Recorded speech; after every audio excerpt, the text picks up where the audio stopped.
when a guy like Islam Makhachev, who is the UFC lightweight champion, the pound-for-pound best fighter on earth, when that guy is fighting, when he gets into the cage on the day, whatever it is, that Saturday night, this is a peak of performance and training that cannot be maintained. He wants to catch it right when he's right there, when the body hasn't broken down yet. You're getting it to right when your body can recover and is forced to maintain this insane level of fitness, and then you have to take a break. Третий заход, наверное, самый легкий посередине. То есть уровни, нет? Сейчас они тоже попробуют. Каждый уровень отдельные мышцы укрепляют. Да, это легко. Раз. А это вообще.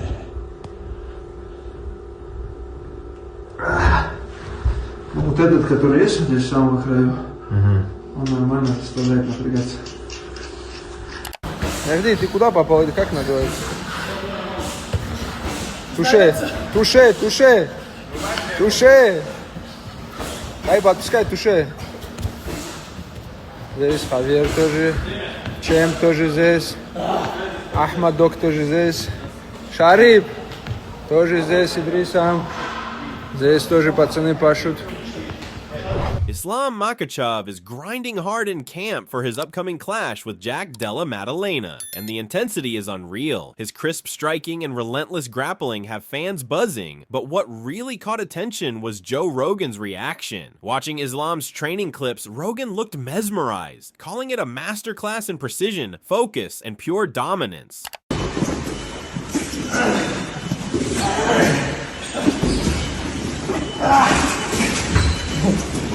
Поспешил ты со съемками, мне кажется. Одной рукой. Поспешил со съемками, Джамблат.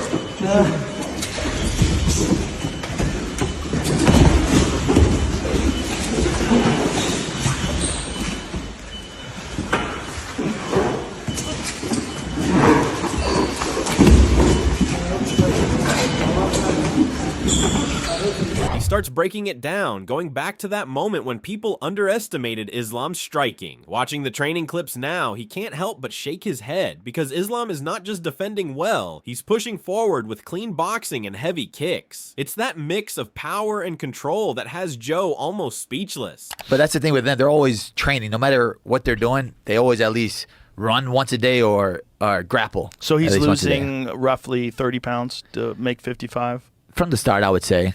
Yeah. He's big. That's about as big as you can get and keep doing that. That's big.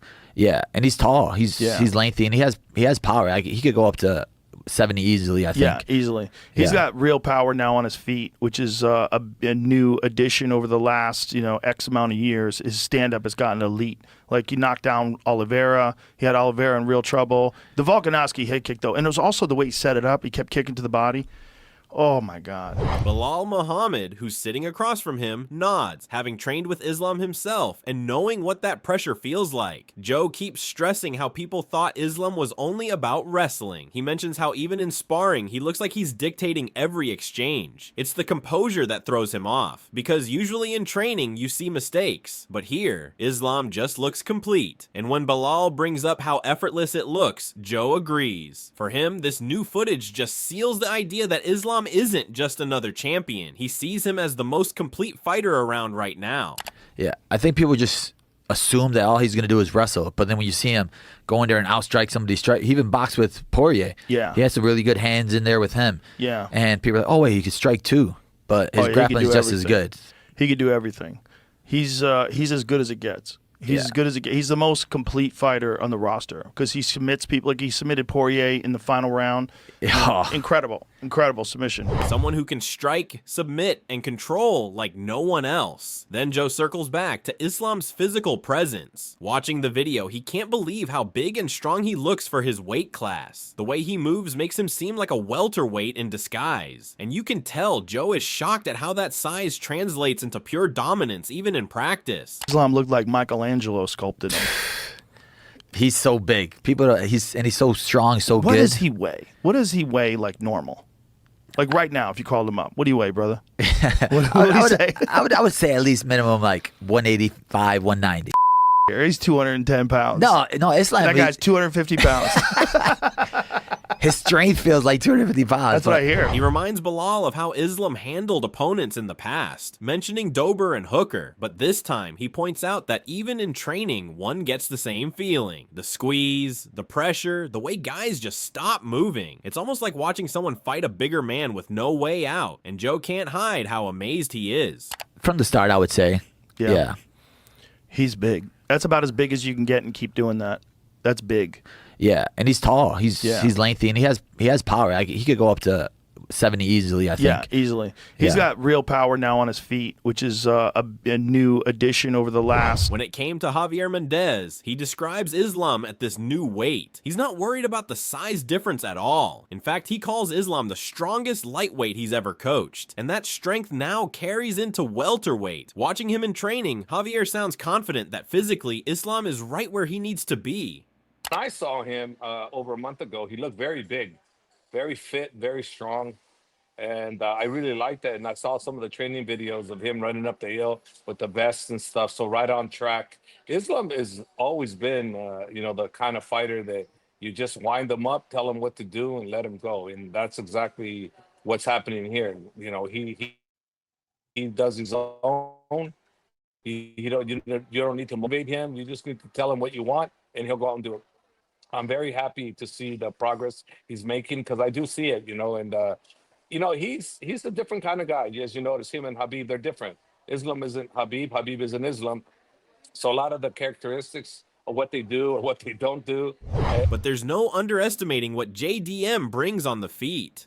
Javier admits that every strike from Jack can do damage, whether it's a hook, a knee, or a straight right hand. What makes him tricky is that he doesn't just throw single shots. He strings them together and switches stances mid-combination. That kind of unpredictability is what forces Javier to pay closer attention than usual. Striking is very, very good. It's very diverse, and he's very powerful with every strike. I mean, he can hurt you with anything. He can hurt you with a kick, a knee, left hook, right hand, right uppercut, left hook, you name it. The guy's got the total arsenal to be able to put you down. So I am definitely fully aware of what he can do, and also the longer it stands, there's always a good chance he's going to get hit, we're going to get hit. So the longer it stands, the worse it can get for somebody. At some point or another, the guys like this, they're both volume kind of precision strikers. So we just have to make sure that he doesn't land any of the bombs. And it could happen because of the way he does it. He's not a one type guy. He's a 1, 2, 3, 4 type. Then rechambers and comes back again, and he'll switch us. In fact, for the first time in years, he's sitting down and really watching tape. Normally, he doesn't need more than a glance. But with JDM, he's studied whole fights more than once. To him, that says everything about how serious this matchup is. He knows Islam can win, but he's not pretending it's going to be easy. I'm definitely doing my homework. I'm watching him. I'm actually, for the first time in a long time, I'm actually watching the video of an opponent, even though I just watch him one time, but not this guy. I'm actually, believe it or not, I watched it 2 times already, the whole fight, and I never used to. So this is how much I respect them. He's a legit contender, and I know I have the best pound for pound fighter in my heart, in my eyes, but we still need to be on top in order to stay on top, and we need to respect someone like Jack and give him the due respect by giving him every ounce of my energy to how good he is and what we need to do to not allow his strengths to overcome. And when asked how it might play out, Javier keeps it open. He says Islam can find success anywhere, on the ground or even on the feet, and that the real key will be adapting moment by moment. That flexibility, combined with Islam's willingness to listen to his coaches, is what Javier believes could make the difference on fight night. When you think about how you guys get him, is it a scenario where it finishes out on the ground in your opinion, or do you think Islam might be able to surprise some people and actually catch him on the feet as well? We can do it all. So for me, it's one of those scenarios that let's see what he gives us. And remember, I always say we can change Islam, second to second, minute to minute, round by round.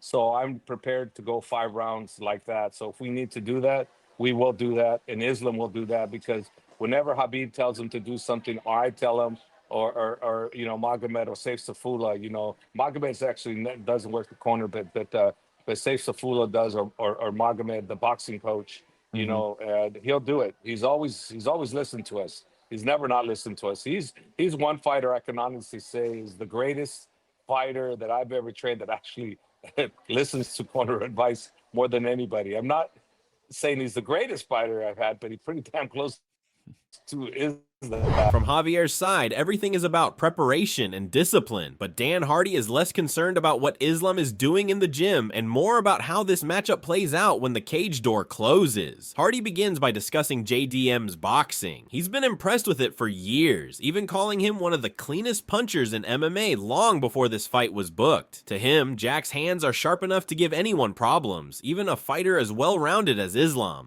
Man, I've been high on JDM for a long time. You know, I remember doing interviews back when Ngannou was crossing over to boxing, and people were talking about who's got the best hands in MMA, and I was saying JDM at the time. I mean, his boxing. But instead of leaning toward an upset, Hardy points out something else. He feels like Islam picked the perfect time to move up. Staying at lightweight any longer would have only hurt his body, but now at welterweight, everything has lined up for him to carry that power and strength to a new division. But at this point, I feel like Islam's moving up a weight class at the right time. You know, there are a lot of fighters that stay in a weight class for too long, and they seem to kind of stifle their physical growth.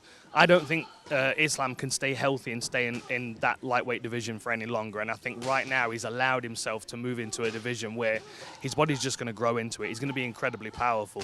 You know, I've been having a similar kind of conversation in my head with Crawford coming up against Canelo as well. You know? That's where Hardy makes the comparison, like a smaller fighter finally letting their body grow into its natural size. He sees Islam not just surviving at 170, but becoming even more dangerous, stronger, healthier, and still carrying the technical edge that made him champion in the first place. You know what I mean? Like, what's Crawford going to look like going up a weight?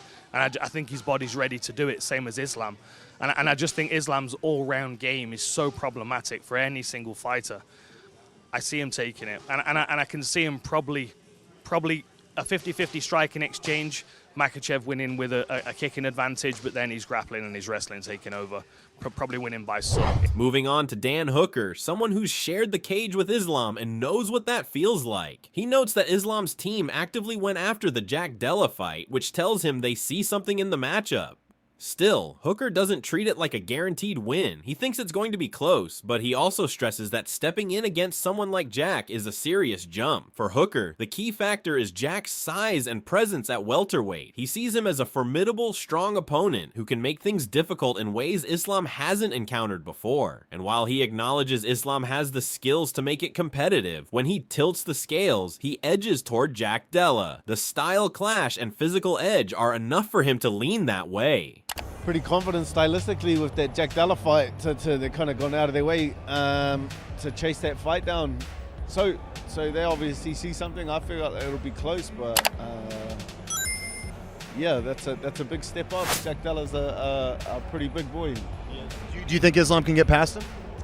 He's obviously got I feel like he's got a chance, but I feel like that fight leans towards Jack Della. From Hooker's measured take, the conversation shifts to Stephen Thompson. His view comes with a little more caution. He doesn't look at the fight as something written on paper where one man is guaranteed to win. For him, it all comes down to who shows up sharper on the night and who sticks to their game plan. But when pressed to lean one way, Thompson makes his call. He doesn't dismiss Islam, but he edges toward Jack Della Maddalena. In his eyes, it's not about certainty, but about the matchup and the way Jack's style can create problems. That's enough for him to side with JDM as the one who might pull it off.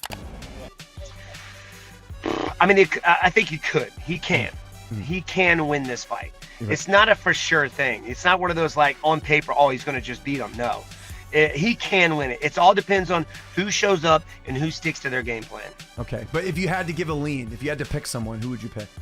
Charles Oliveira gave his own perspective on the matchup. For him, Jack Della Maddalena is dangerous because he's not the type to chase a quick knockout. Instead, he chips away, hurting opponents gradually like he did in his fight with Bilal. That's a style Oliveira recognizes as tricky to deal with. Still, Oliveira believes Islam has what it takes to thrive at this weight. He sees Islam as physically stronger now, with the kind of grappling game that can smother Jack if he gets him down. In Oliveira's eyes, if Jack sticks to strike striking and movement, it's close. But if Islam imposes his wrestling, the fight tilts his way. Quem que você acha que ganha entre o Jack Della Maddalena e o Islam? Madalena, ele é um jogo muito complicado, porque ele é um cara que ele não vem pra te nocautear rápido, ele vem pra te finalizar, ele vem te magoando, né? Aos poucos, né? Aos poucos. Foi o que ele fez agora na luta contra o Bilal. Só que eu acho que o Islam vai se dar muito bem nessa categoria, né, mano? Agora vai estar muito mais forte, é um jogo que, tipo, ele gosta de agarrar e botar pra baixo. Eu acho que o Jack Madalena fazia a mesma luta que ele fez, né? Agora contra o Bilal, batendo, movimentando, saindo, machucando, é uma luta, mas se deixar o Islam agarrar e botar pra baixo, é o time. Following Oliveira's breakdown, Eric Anders weighed in with a more straightforward take. He acknowledged Jack's superb boxing and striking, admitting that he has the tools to catch Islam if the exchanges play out on the feet. But even with that danger, Anders doesn't think Jack's skill set is enough to tilt the matchup in his favor. For Anders, the real difference comes down to Islam's wrestling. Unlike Bilal, who leaned more on standing and trading, Islam will constantly hunt for takedowns. That relentless approach, paired with his grappling, makes Anders confident in his pick. In his eyes, Islam gets it done by sticking to what he does best. Islam. I really like Jack. I think he's like a superb fighter, you know, especially with his boxing and whatnot. He could catch Islam, but yeah, you know, he's clearly a much better wrestler than Bilal, and will actively seek the takedowns instead of just trying to stand and bang with them. So I think that and while Islam is deep in training, sharpening every part of his game, these are the kinds of predictions UFC experts are making. Some see Jack's boxing as the difference. Others believe Islam's wrestling will dominate. But the real question is, who do you think takes this fight? Drop your pick in the comments below.